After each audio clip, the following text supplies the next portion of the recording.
Assalamualaikum warahmatullahi wabarakatuh. Perkenalkan, nama saya Ali Akbar Wibowo dengan NIM 1902354 dari program studi Ilmu Pendidikan Agama Islam kelas 5A dari Fakultas Pendidikan Ilmu Pengetahuan Sosial Universitas Pendidikan Indonesia. Dan pada video kali ini saya akan menjawab soal-soal ujian tengah semester pada mata kuliah Tafsir Tarbawi yang diampu oleh Bapak Dr. Kiai Haji Aam Abdussalam MPD dan Bapak Dr. Jojo Surahman STHI MAG.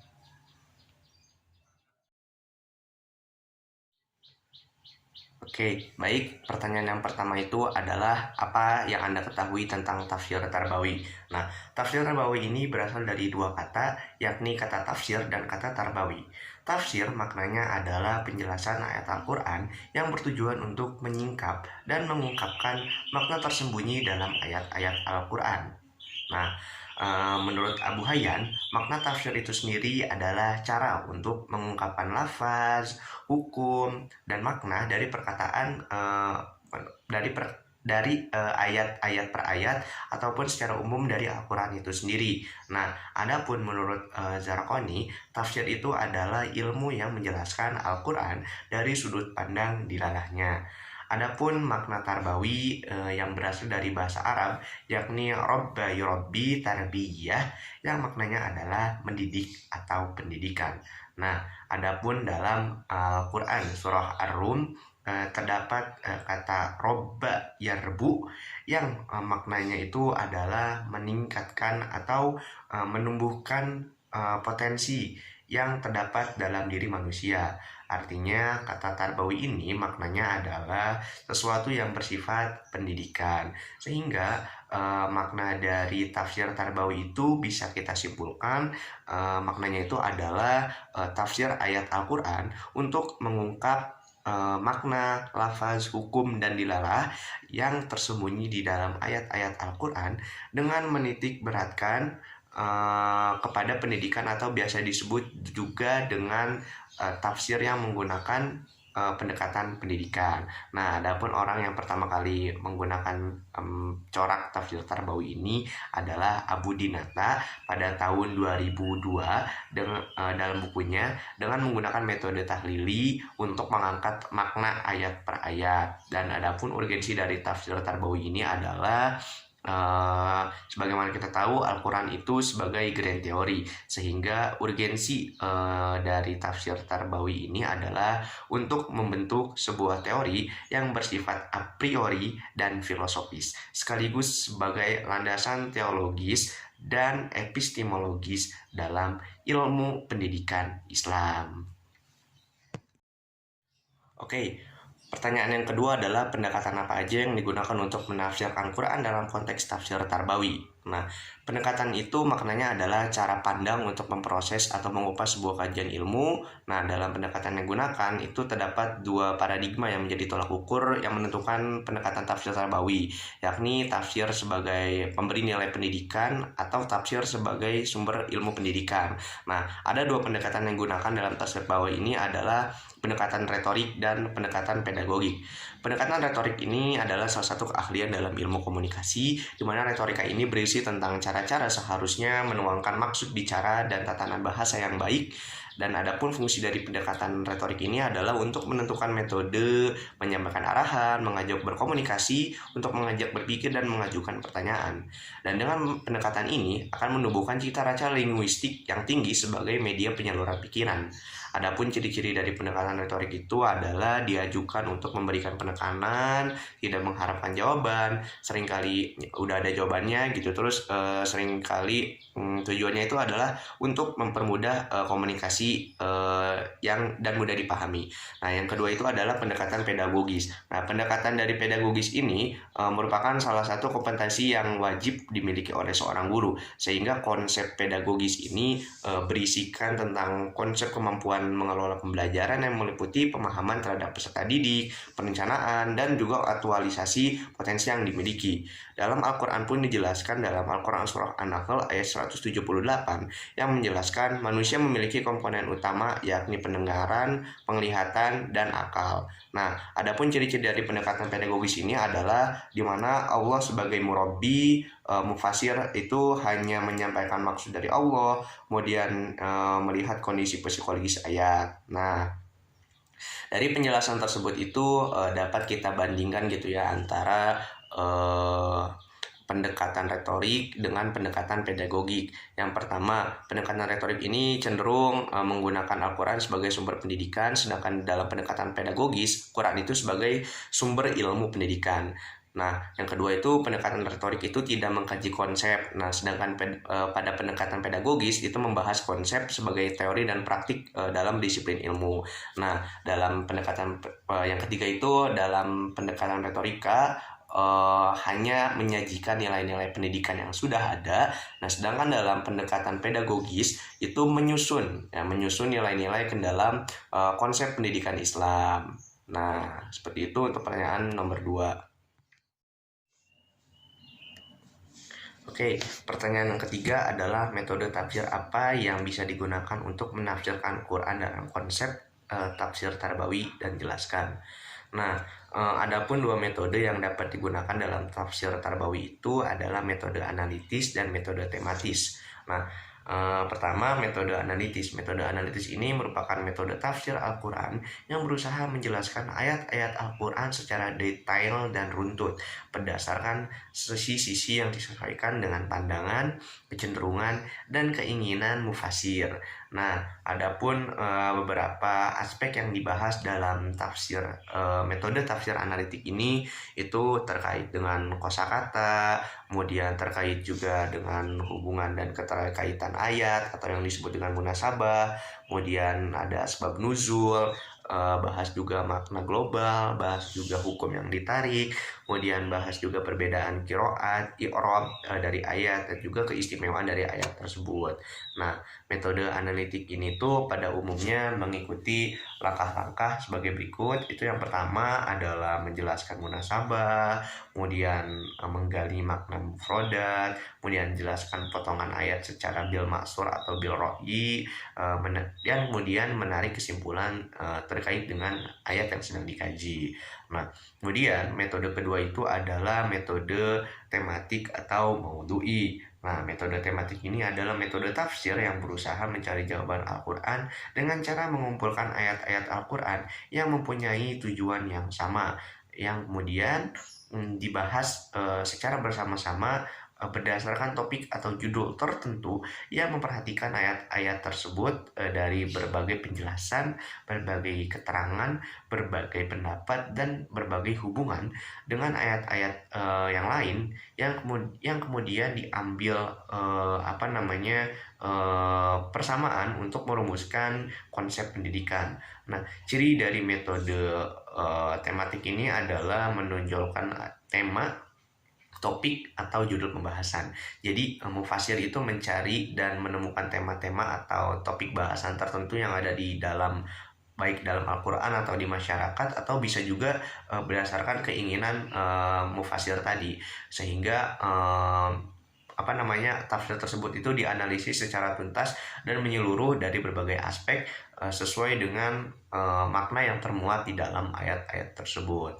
Dan dengan adanya tujuan dari metode tematik ini itu adalah untuk memperoleh gambaran yang utuh gitu ya dari ayat Al-Quran yang berimplikasi pendidikan yang bisa digali dari dalam Al-Quran. Nah, tapi selain kedua metode tafsir tersebut, tentunya tafsir tarbawi ini tidak hanya terpaku kepada maudhu'i saja, namun bisa juga dikembangkan dengan berbagai metode lain, seperti misalnya metode ijmali, kemudian metode tahlili, metode muqaron, metode komparatif, dan metode yang lainnya yang masih relevan untuk mengkaji ayat tersebut. Nah, pertanyaan yang keempat itu adalah apa saja istilah dalam Al-Quran yang terkait dengan pendidikan, dan jelaskan. Dalam pendidikan Islam itu terdapat istilah atau term yang sering digunakan, diantaranya adalah tarbiyah, taklim, tazkiyah, tadris, dan ta'dim. Nah, pertama itu tarbiyah. Nah, tarbiyah ini akar kata tarbiyah ini adalah proses pengembangan dan bimbingan jasad dan akal gitu ya, yang dilakukan secara berkelanjutan sehingga yang dididik itu bisa hidup mandiri di tengah masyarakat. Dan tarbiyah ini juga bermakna kegiatan yang disertai dengan kasih sayang, kelembutan, perhatian, dan juga bersifat menyenangkan. Dan juga akar kata dari tarbiyah ini terdapat pada Al-Quran surah Al-Fatihah ayat kedua, yang mana makna umum dari ayat ini itu adalah Allah memberitahukan kepada manusia bahwa segala pujian itu, keagungan itu hanya milik Allah. Nah, dalam ayat kedua ini terdapat kata Robbi, yang mana Allah itu sebagai murabbi atau pengajar kepada manusia, khususnya kepada Nabi Muhammad SAW. Nah, adapun term kedua yaitu ta'lim. Nah, ta'lim ini berasal dari kata 'allama yu'allimu, yang artinya adalah mengajarkan, dan atau ta'lim yang artinya pengajaran. Nah, ta'lim ini itu maknanya itu adalah proses pembelajaran yang dilakukan secara terus-menerus, mulai dari lahir, berdasarkan fungsi indera dan tiga potensi manusia, yakni pendengaran, penglihatan, dan hati. Nah, kata taklim ini itu ada pada Al-Quran surah An-Nahl ayat 78 dan Al-Baqarah ayat 151. Nah, pada An-Nahl 78 itu kurang lebih ada 3 isi kandungannya, yang mana yang pertama tentang asal-muasal manusia, kemudian Allah memberikan potensi pada manusia yakni pendengaran, penglihatan, dan akal, dan yang ketiga itu Allah memberikan potensi potensi-potensinya tadi itu untuk beribadah gitu sebagai bentuk rasa syukur. Dan pada Al-Baqarah ayat 151 ini Allah itu menginginkan hambanya itu beriman, beriman karena Allah itu sudah memberikan potensi-potensi yang tadi, dalam rangka beriman itu dalam rangka menyucikan diri kita dari berbagai keburukan, kotoran, dan juga perbuatan yang berdosa kayak gitu. Nah, adapun term ketiga yaitu tazkiyah. Tazkiyah ini memiliki 2 makna. Nah, yang pertama itu adalah membersihkan dan mensucikan jiwa, dan arti yang kedua ini adalah menumbuhkan atau memperbaiki jiwa dengan sifat-sifat terpuji. Nah, artinya tazkiyah ini nggak cuma sekedar membersihkan atau menyucikan diri, tapi juga membina diri. Nah, kata tazkiyah itu juga terdapat dalam Al-Quran surah Asy-Syams ayat 8 sampai dengan 10. Nah, secara umum gitu ya, ayat tersebut tuh dalam ayat tersebut itu ada akar kata dari tazkiyah itu zaka yazku zaka, yang berarti suci. Artinya zakiyah itu tumbuh suci atau berkah.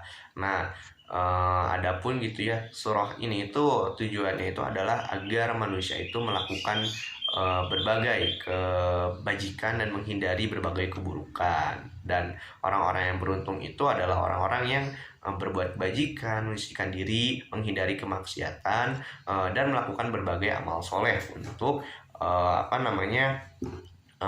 membersihkan diri dan jiwanya, juga untuk mendekatkan diri kepada Allah, dan yang pasti adalah untuk menghindari berbagai hal yang hina.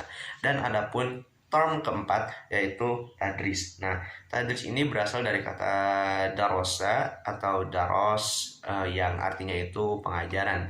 Tadris ini istilahnya itu adalah upaya untuk mengajarkan murid dengan membaca atau mempelajari dan mengkaji sendiri gitu. Jadi siswa yang aktif, dan pengajar di sini hanya membacakan, menyebutkan, mengulang, kemudian menjelaskan, mengungkapkan, dan juga hanya sekedar mengingatkan gitu.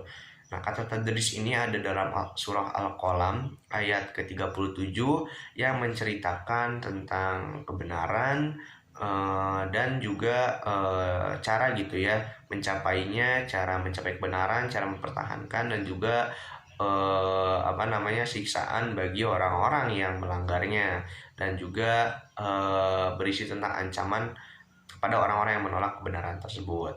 Nah, adapun term kelima yaitu yang namanya ta'dib. Nah, ta'dib ini berasal dari kata adaba yu'adibu ta'diban, yang maknanya itu adab, sopan santun, tata krama.